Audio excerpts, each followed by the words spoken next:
আছিস মা? তো জামাই বাবাজি কই মা? ও তো বাজারে গেছে, একটু পরেই আস। তোর মুখটা এরকম শুকিয়ে গেছে কেমন? আচ্ছা মিষ্টিটা ধর।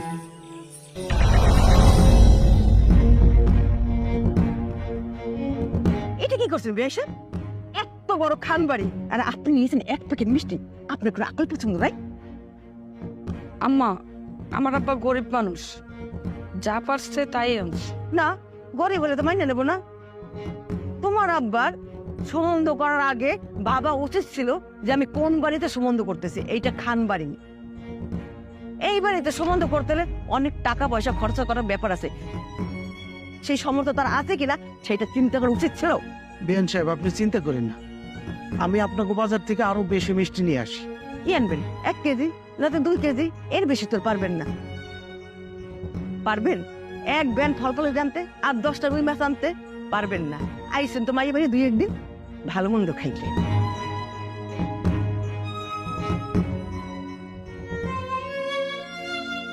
আম্মা, আজ আমার আব্বা এত গরিব বলে আপনি এত কথা শুনাইতেছেন। প্রথম সে মেয়ের বাড়িতে আসছে,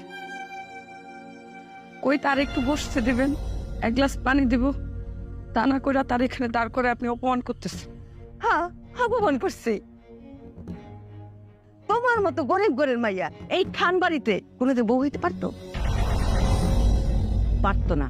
একমাত্র তোমার বাবাই চালাকি কইরা আমার পোড়ার লাগে তোমার বিয়ে দিচ্ছে, বুঝছো?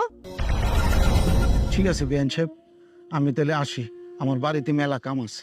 যান যান, অনেক হইছে। এই ফকিন্নি পান্না দেখাইয়া আমার বাড়িতে আর কখনো আসবেন না, বুঝছেন?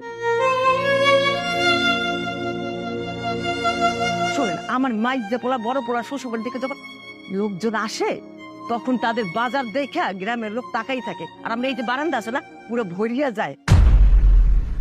আম্মা, আব্বার একটু বসতে দি, অনেক দূর থেকে আসছে তো, একটু পর না হয়ে চলে যাবে। হয়েছে, অনেক হয়েছে। তোমার আব্বাই এই 1 প্যাকেট মিষ্টি এনে আমাদের যে অপমান করছে, এই মিষ্টি কেউ খাইবো না। এই মিষ্টি আমি খুব করে খাওয়াবো।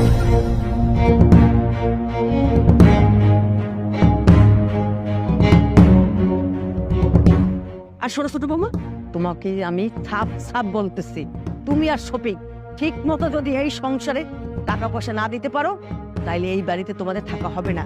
নদীর পেটা ছোট্ট জায়গা আছে, ওইখানে ঘর তুলে থাকবা। কথাটা মনে থাকবে?